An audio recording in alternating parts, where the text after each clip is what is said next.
Le président de la République visite le pavillon mauritanien à l'exposition COP29 organisée en marge du sommet cadre de la conférence des Nations Unies sur le changement climatique en Azerbaïdjan.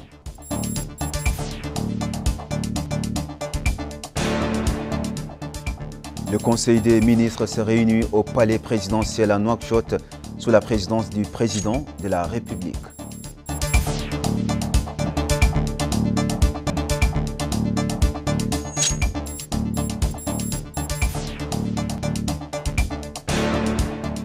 Notre pays et la France signent une convention de dons pour financer les projets d'appui au développement des filières porteuses et de l'agriculture contractuelle dans le wilaya des Deux-Hauts, du Gorgol, du Guilmacha et des Ladrar.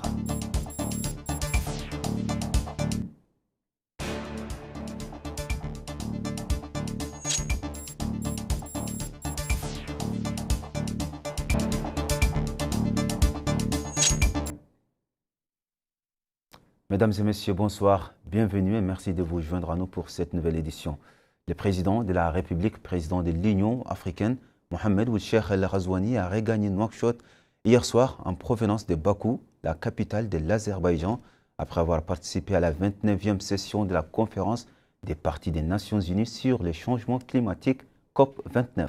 Le président de la République a été accueilli à son arrivée à l'aéroport international Umtounsy de Nouakchott par le Premier ministre Mokhtar Ould Jay, le ministre secrétaire général de la présidence de la République, Moulay Mohamed Laghlaf, les ministres conseillers du président de la République, Mohamed Abdullahi Ould Adman et Madame Aïssata Bayaya, le ministre de la Justice, Mohamed Mahmoud ou Cheikh Abdullahi Ben Bouya, les ministres des Affaires étrangères, de la coopération africaine et des Mauritaniens de l'extérieur, Mohamed Salem Ould Merzouk, les ministres de la Défense nationale, des Affaires des retraités et des fils des martyrs, Hanana Ould Sidi, les ministres de l'Intérieur, de la promotion, de la décentralisation et du développement local, Mohamed Ahmed Ould Mohamed Lemine, les chefs de l'état-major particulier du président de la République, le général de division, Isselkou Ould Cheikh El Wali, la directrice adjointe du cabinet du président de la République, Madame Gandega Fatimata, le Wali de Nouakchott-Ouest, Mrabi Rabou Ould Bounan Ould Abidine,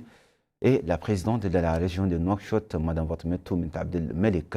Le président de la République était accompagné d'une importante délégation composée de la première dame, Dr Mariam Mohamed Vadelda, Nani Ould Chouroukha, ministre chargé du cabinet de la présidence de la République, Mohamed Ould Khalid, ministre de l'énergie et du pétrole, Madame Mesouda Mint Baham Ould Mohamed Laghlaf, ministre de l'Environnement et du Développement durable, Cheikh Sid Ahmed El Bekkay Ould Hamadi, ambassadeur de notre pays en Azerbaïdjan, basé en Turquie, Ahmed Ould Ba Di Hmeida, conseiller à la présidence de la République, Tal Ousmane, conseiller à la présidence de la République, Mahfoud Ould Brahim, conseiller à la présidence de la République, El Hassan Ould Ahmed, directeur général du protocole d'État.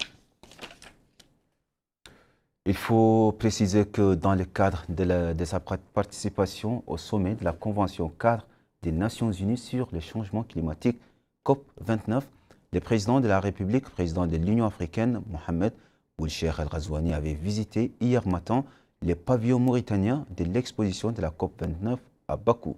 Il a été accueilli à son arrivée au pavillon mauritanien par le ministre de l'Énergie et du Pétrole, Mohamed Ould Khalid, la ministre de l'Environnement et du Développement durable, Mesouda Mint Baham Ould Mohamed Laghlaf, ainsi qu'une partie du personnel mauritanien participant à la COP29.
Le Conseil des ministres s'est réuni ce jeudi 14 novembre 2024 sous la présidence de son Excellence M. Mohamed Cheikh El-Ghazouani, président de la République.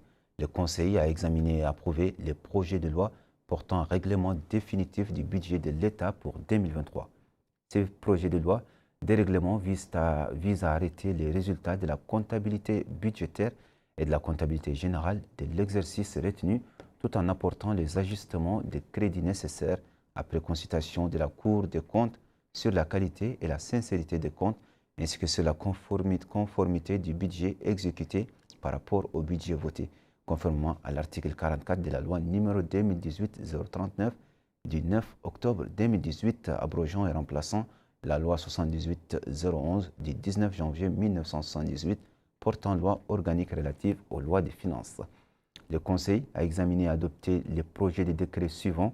Projet de décret portant nomination des membres du conseil d'administration du centre hospitalier d'Alleg. Projet de décret portant nomination des membres du conseil d'administration de l'école santé publique de Rosso. Projet de décret portant nomination du président et des membres du conseil d'administration du marché aux poissons de Nouakchott. Projet de décret portant nomination des membres du conseil d'administration de l'Institut mauritanien de recherche océanographique et de pêche. Projet de décret fixant les modalités, les mécanismes et conditions de l'aide des organes de communication. Ces projets de décret visent à appuyer et professionnaliser les institutions médiatiques et à renforcer les capacités des journalistes.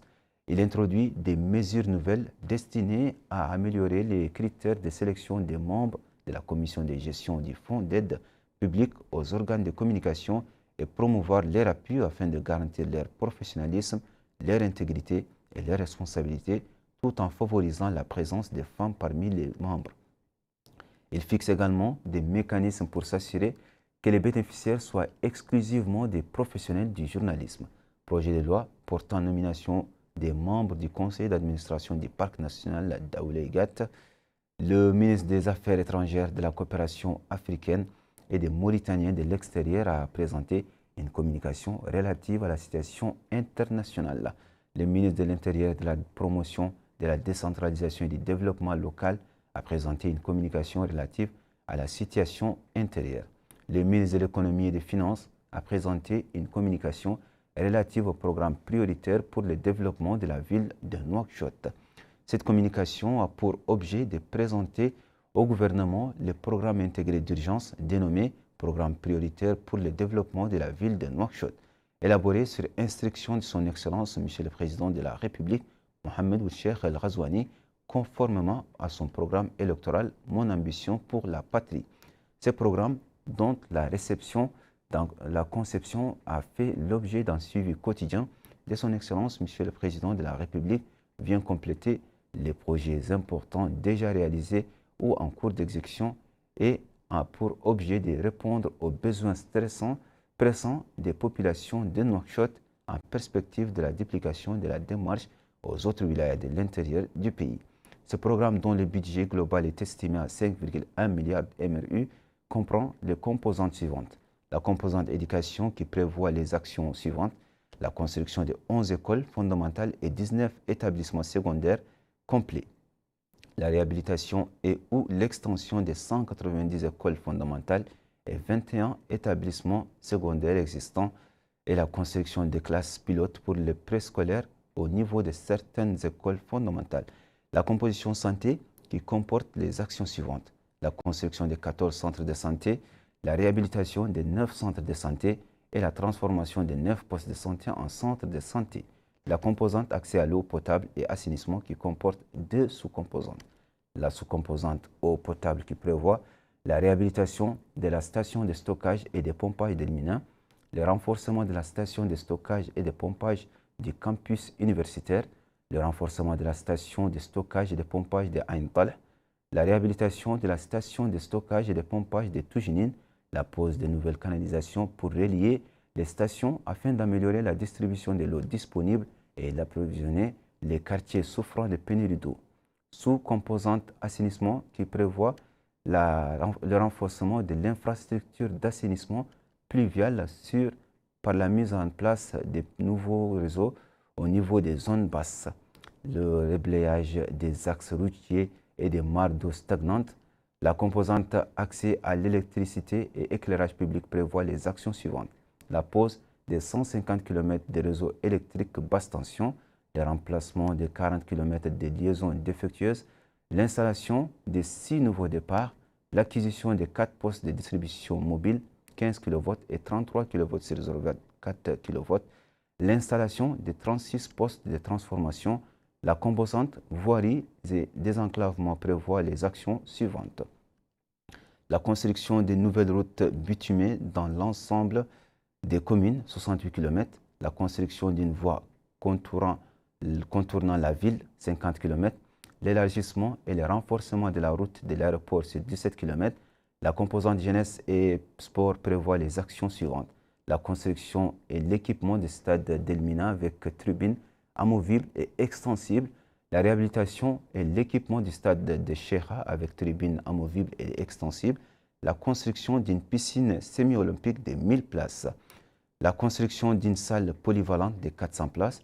La composante environnement et développement durable prévoit les actions suivantes pour rendre la ville de Nouakchott plus écologique et attrayante, l'aménagement des lacs écologiques à partir des mares d'eau stagnantes, l'aménagement de nouveaux espaces verts, la réhabilitation ou plutôt la réalisation d'un monument emblématique dans un site stratégique, le reboisement, aménagement et décoration des principales artères de la ville.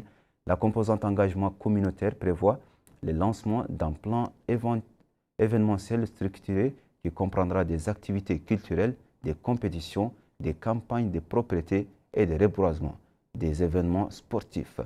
Le ministre de l'Énergie et du Pétrole a présenté une communication relative à l'extension de la centrale duale de Nouakchott au processus de sélection d'un opérateur IPP pour la centrale à gaz d'Indiago et une centrale solaire avec batterie de stockage.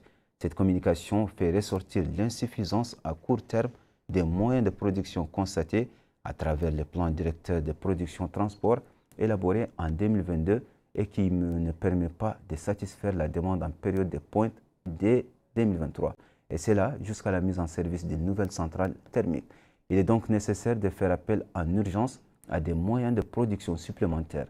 C'est dans ce cadre que cette communication propose plusieurs projets pour combler les déficits de production à court terme en portant la capacité de production de la centrale duale à 240 000 volts et réaliser une centrale pour la production de l'énergie à partir du gaz et une autre centrale de production d'énergie solaire avec des batteries de stockage. Le ministre de l'Hydraulique et de l'Assainissement a présenté une communication relative au dispositif de gestion des situations urgentes et de redynamisation des activités du secteur en cours des 3 derniers mois, ainsi que les plans d'action pluriannuels 2024-2029. Cette communication décline un certain nombre de mesures fondées sur une gestion efficace et durable de nos ressources en eau, la mise en place d'un système d'assainissement approprié et la garantie de l'accès à des services de qualité et à des prix adaptés. Elle passe en revue le plan d'action pluriannuel 2024-2029 qui comprend aussi bien la mise en œuvre de projets d'investissement en cours et ceux prévus. Au plan des projets structurants, une attention particulière a été accordée à l'amélioration du rythme de l'avancement des activités des grands projets d'infrastructure, notamment le projet d'approvisionnement en eau potable de Kifa à partir du fleuve Sénégal, le projet d'assainissement collectif de Nouakchott, le projet de sécurisation et d'extension de l'approvisionnement en eau potable de la ville de Nouakchott, le projet d'approvisionnement en eau potable de la ville de Nouadhibou, le projet d'Aftout Chergui. Le plan d'action comprend plus de 36 projets de modernisation des infrastructures et aspire à atteindre les objectifs suivants d'ici 2029. Pour l'eau potable, un taux de desserte de 100% en eau potable des localités rurales et le raccordement de toutes les agglomérations urbaines pour l'assainissement, un taux de collecte et de traitement des eaux usées de plus de 50% dans les villes de Nouakchott et Nouadhibou, ainsi qu'un taux d'équipement en latrines amélioré de 100% à travers la mise en œuvre de l'approche assainissement total. Le ministre de l'économie et des finances, l'ambassadeur de la France dans notre pays et le directeur de l'Agence française de développement ont signé aujourd'hui à Nouakchott une convention de dons pour financer le projet d'appui au développement des filières porteuses et l'agriculture contractuelle. Ce projet vise à développer des filières agropastorales globales et compétitives dans les wilayas de Dehod, du Gorgol, du Guidmara et de l'Adrar. Bokar Baïlaba. Le montant du financement s'élève à 16 millions d'euros, soit environ 690 millions de nouvelles aiguillas.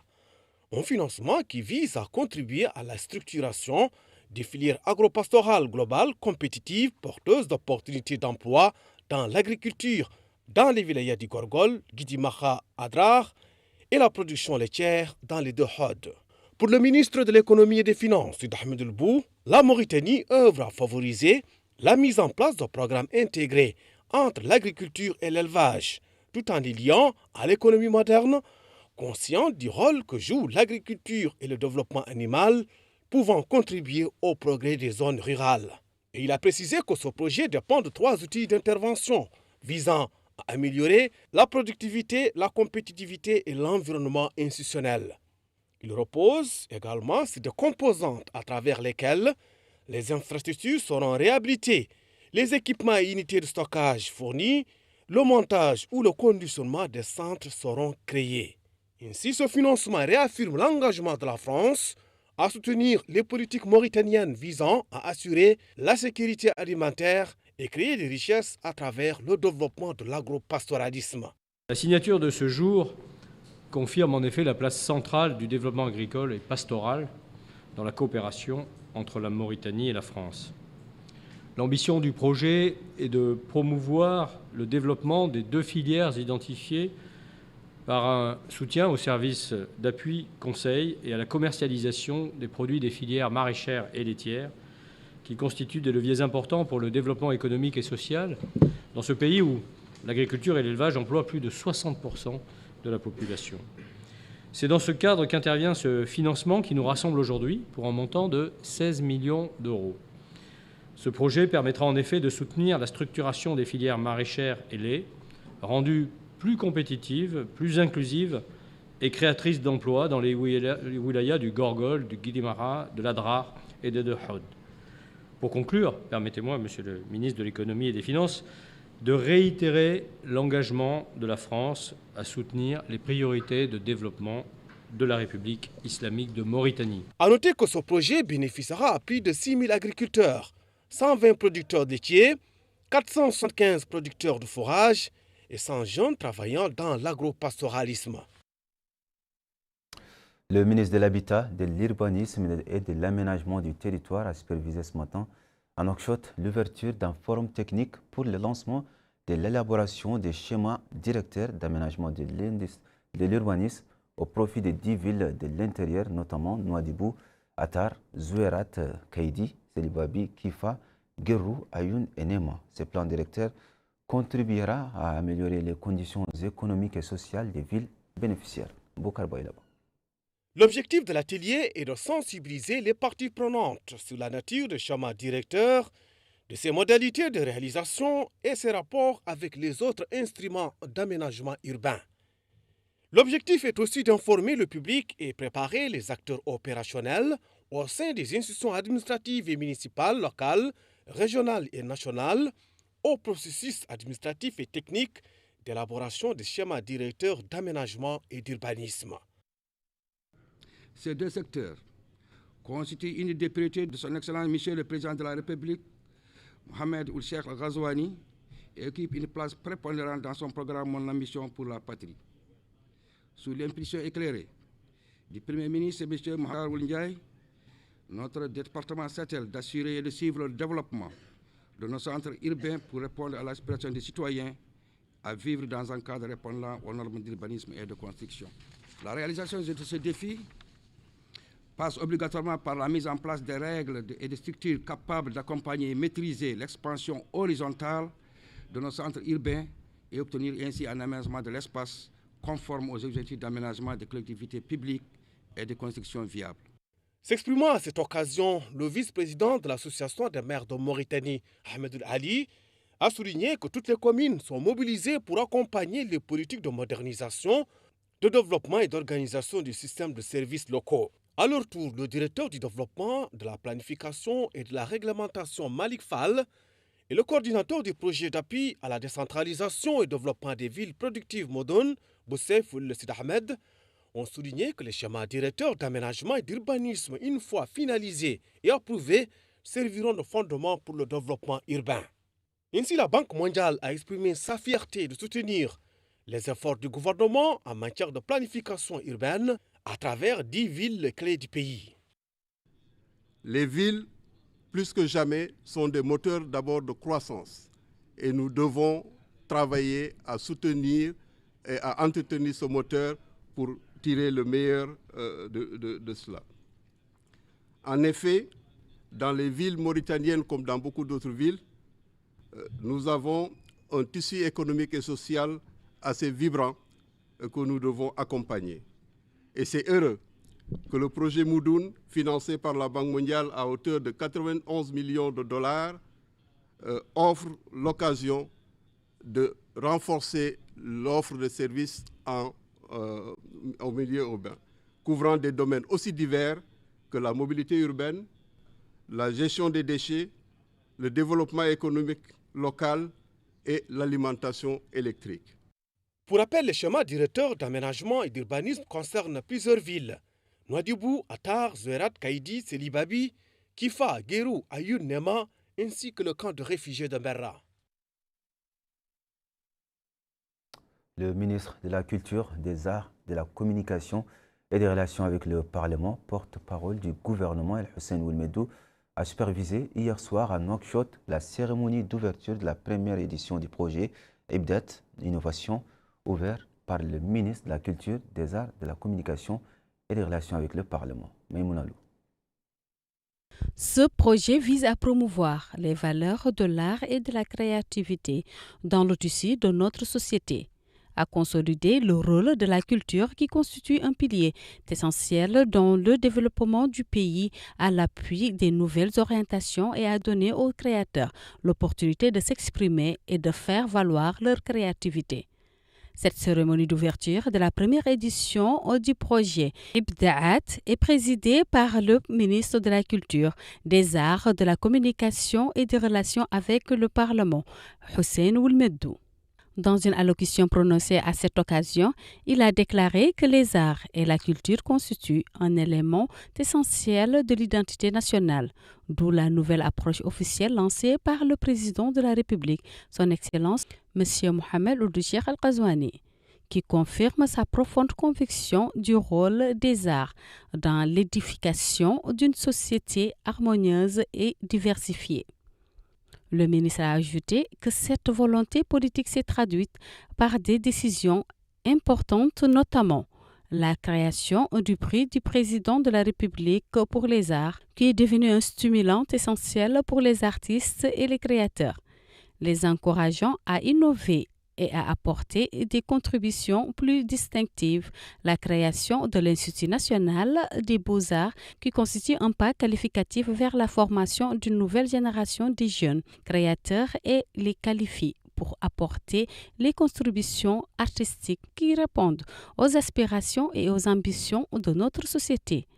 En plus du changement du nom du ministère en ministère de la Culture et des Arts pour refléter cette vision éclairée de la valorisation des arts et les placer à l'avant-garde de l'action culturelle et de développement. Pour sa part, la présidente du Conseil régional de Nouakchott, Fatimatoumit Abdelmalik, a rappelé que le choix de Nouakchott comme capitale culturelle du monde islamique pour l'année 2023 n'est pas fruit du hasard, mais bien le résultat des efforts déployés par l'État depuis l'ascension au pouvoir du président de la République. C'est ainsi que le Conseil régional de Nouakchott a organisé plusieurs manifestations culturelles pour relier le passé de la nation mauritanienne à son présent en partant à son avenir. C'est dans ce siège que le directeur de DAR Mauritanie a remercié les autorités dans une allocution à cette occasion. Quant à Hawa Assil, représentante de l'Organisation internationale de la francophonie pour l'Afrique du Nord, a mis l'accent sur l'importance du concours. Ibdat offre non seulement une scène pour exprimer le talent de cette jeunesse, mais aussi une chance de se mesurer aux standards internationaux, de tisser des liens professionnels et de découvrir les opportunités qui s'ouvrent aux créateurs francophones dans le monde entier. Au cours de la cérémonie, 3 créateurs ont été primés pour l'excellence des œuvres avec lesquelles ils ont participé au concours. Ce concours est organisé dans le cadre de la première édition du projet Ibadat. Le ministre de l'Économie et des Finances a lancé ce matin à Nouakchott les travaux d'un atelier régional de sensibilisation au 3e programme national de développement du système éducatif dans les 3 wilayas de Nouakchott. CG Moussandiaï participe à cet atelier de vulgarisation du PNDSE 3 2024-2030 que supervise le ministère de l'Économie et des Finances. Plusieurs acteurs ici des différents secteurs ministériels concernés par ces programmes et les 3 wilayas de Nouakchott. Les travaux de cet atelier confirment l'importance de la loi d'orientation pour la réforme du système éducatif en Mauritanie. M. Yacoub Ould Ahmed Aïcha, secrétaire général du ministère de l'Économie et des Finances, a dit dans son intervention que le programme national de développement du secteur de l'éducation 3 2024-2030 répond aux exigences de notre religion d'islam et le renforcement de l'unité nationale à travers, précise-t-il, les normes et principes d'une cohabitation sans faille. Il a souligné que le plan régional de l'éducation répond aussi aux exigences de l'enseignement à l'intérieur du pays.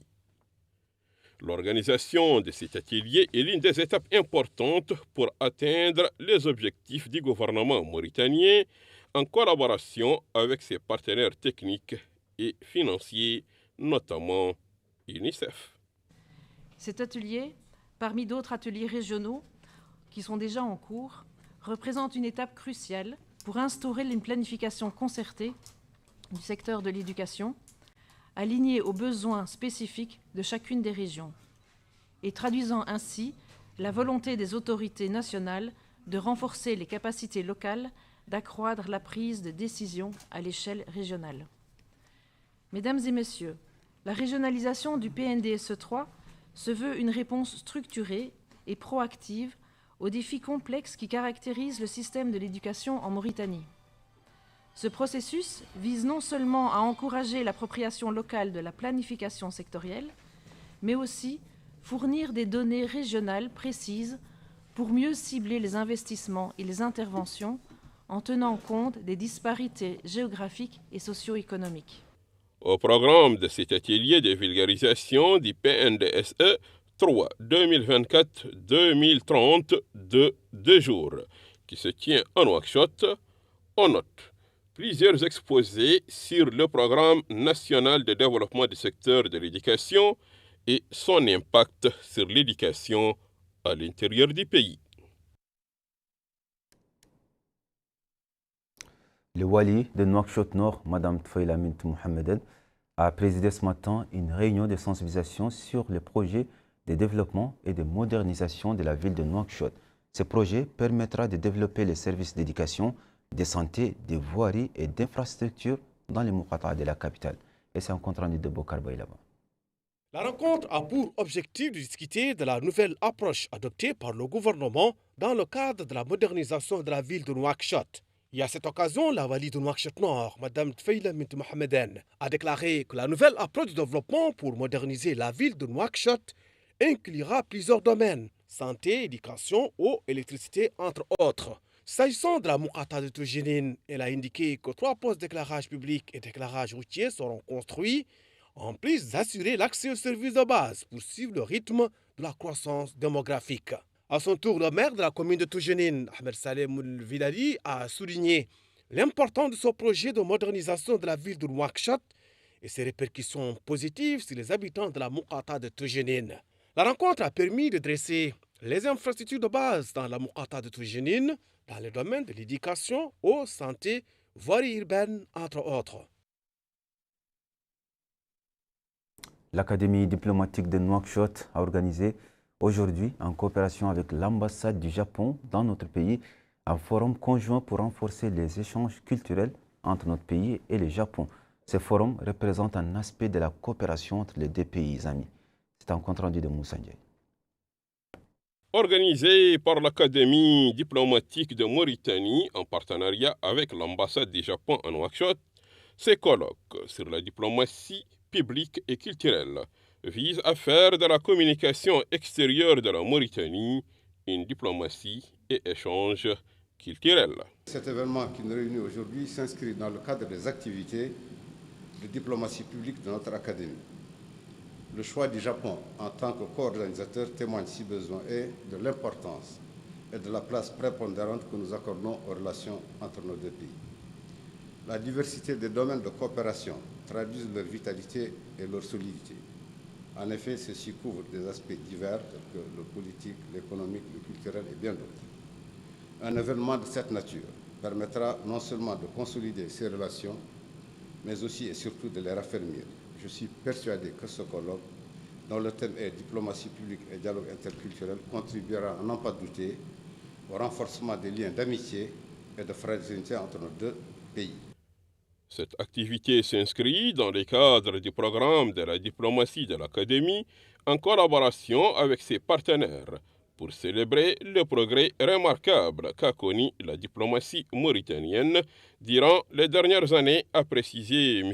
Alpha Thiam, directeur général adjoint de l'Académie diplomatique en Mauritanie. Il a saisi cette occasion pour donner un exemple précis sur les relations et la coopération bilatérale qui existent entre la Mauritanie et le Japon. Au programme de cette journée, échange d'informations et partage d'expériences entre les organisateurs de ce colloque et diplomates mauritaniens de haut niveau. La diplomatie et échange culturel est le thème de cette rencontre. C'est dans ces cadres que les différents intervenants ont mis l'accent sur la réussite et les résultats positifs de la diplomatie mauritanienne, notamment en 2024 entre la Mauritanie et le Japon. Le centre de santé de la Mourata d'Elmina a abrité ce matin les activités d'une journée de santé organisée par la Société mauritanienne de diabète, d'endocrinologie et de nutrition. Au cours de cette journée, des consultations médicales ont été assurées et des tests ont été effectués auprès d'un certain nombre de citoyens afin de détecter le diabète. De même que cette journée a été mise à profit par les organisateurs pour mettre en exergue l'importance de se protéger soi-même ainsi que les générations futures contre la prolifération de cette maladie incurable et onéreuse. Cela est d'autant plus vrai que le diabète est devenu un problème de santé publique réel.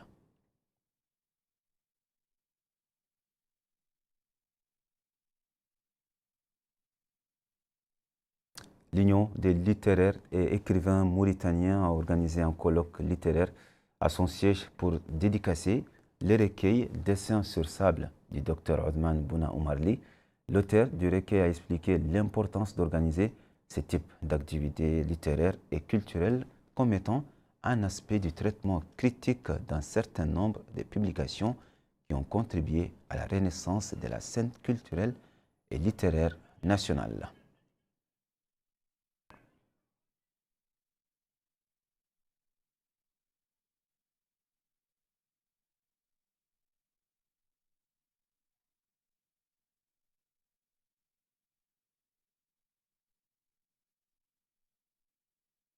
Et c'est déjà la fin de cette édition. À présent, le rappel des principales informations. Le président de la République visite les pavillons mauritaniens à l'exposition COP29 organisée en marge du sommet cadre de la conférence des Nations Unies sur le changement climatique en Azerbaïdjan.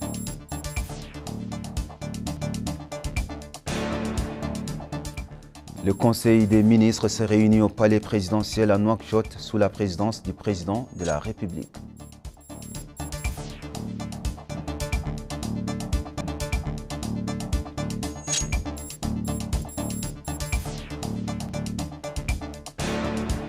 Notre pays et la France signent une convention de dons pour financer les projets d'appui au développement des filières porteuses de l'agriculture contractuelle dans les wilayas de Dehod, du Gorgol, du Guidmaha et de l'Adrar.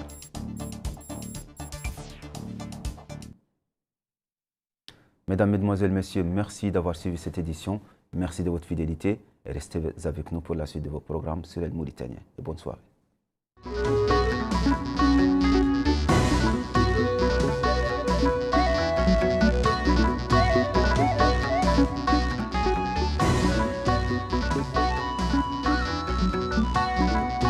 Thank you.